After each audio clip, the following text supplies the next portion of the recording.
by virtue of the draft. Yes, Drafted. yes, like 14th or 15th round. I don't even remember. It's been so long June now. draft. It was June. It was June, and then they also had a winter draft back then.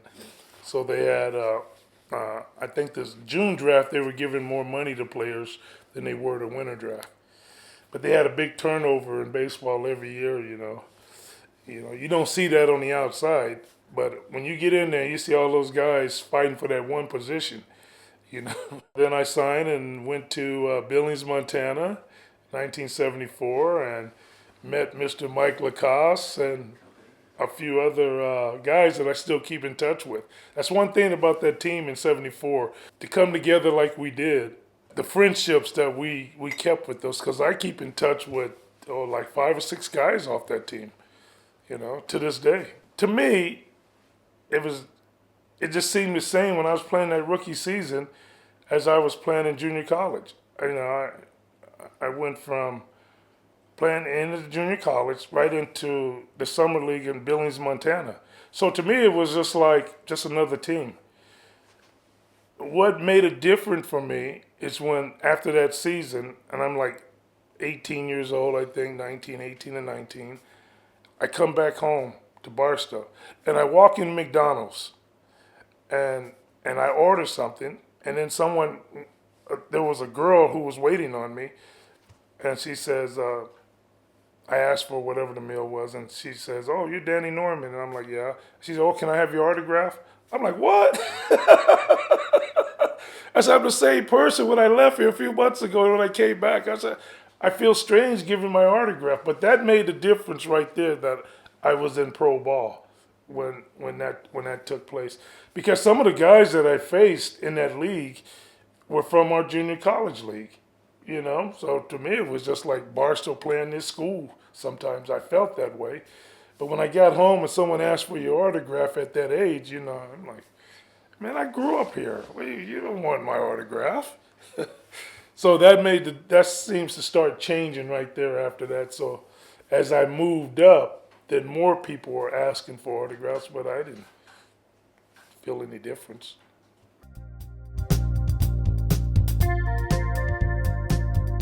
One thing I did not know when I got signed, every year when I was younger, Ebony magazine came out with all the black players in the major leagues, right? Whether you're from the Latin countries or you're from the States. If you had a person of color black, you were in Ebony magazine. So, but I didn't really know about Dominican and Puerto Ricans, I mean, I thought black is black. And so when I get to Billings, Montana, and I met those Dominicans, and then they told me, they said, "Hey, we playing winter ball back home, and we're still playing to be ready for spring." I'm like, "What?" So when I went home after the season, I had no one to work out with in Barstow, but I would hit off the tee at a place or try to do some running, because every time when I'm running out there, and I bought a weighted vest for about 20 pounds to run in the desert, put some big boots on. I said, every time I'm running or if I'm hitting, I'm thinking about those Dominicans, trying because they're still playing in the game, and I have no one to work out with. So I got to be ready for those Dominicans when I get to spring training. Every coach that we had there with the Reds organization, they would always talk about making adjustments. And when I was playing before I signed, nobody said anything about making adjustments, you know.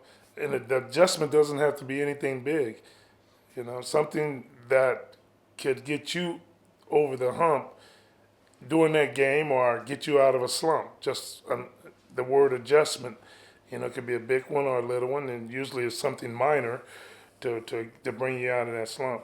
One thing that just got me motivated, if you win another uniform on the other side. Fortunately, my rookie season, once I got a chance to play the rookie season in Billings the first year, I had a pretty good season. I mean, I ended up hitting 297, and I would hit over 300. My last at bat, which bothered me the whole year, after the season, I grounded out to the pitcher. If anybody, I didn't want to ground out to the pitcher. You didn't like And us. You did not like me as a pitcher. yeah, I know that. and so by me grounding out, it bothered me the whole winter. Now that would have those 3 points, whatever I hit the ball, a base hit somewhere, dink it in, would have hit me at 300. So I ended up 297. When I was in Double A, I came to spring training. I had messed my eye up working out, and I don't know if I ever told you that, but I was at working out. I had taken a class at the junior college. I was still taking class. I was in the gym and I was working out in this weight room. And the last rope they had was a nylon rope that for all of us jumping rope. I tied it together in a knot. This is before I came to spring training. And so I'm jumping with the rope, and the rope comes loose and hits me in the eye. And so I didn't think anything of it. So the next day, my eye is watering, and it's still watering, and it's still watering. So this is right before I come to spring training. I go to the eye doctor, and the eye doctor tells me, well, he looks in my eye, and he, with this machine, he said, well, I'm gonna send you to a more specialist doctor. So this is right before spring training, and this is going to Double A. So he sends me 30 minutes away to these doctors in Apple Valley, and they put me on a machine and they looking in my eye, and they lighten it up.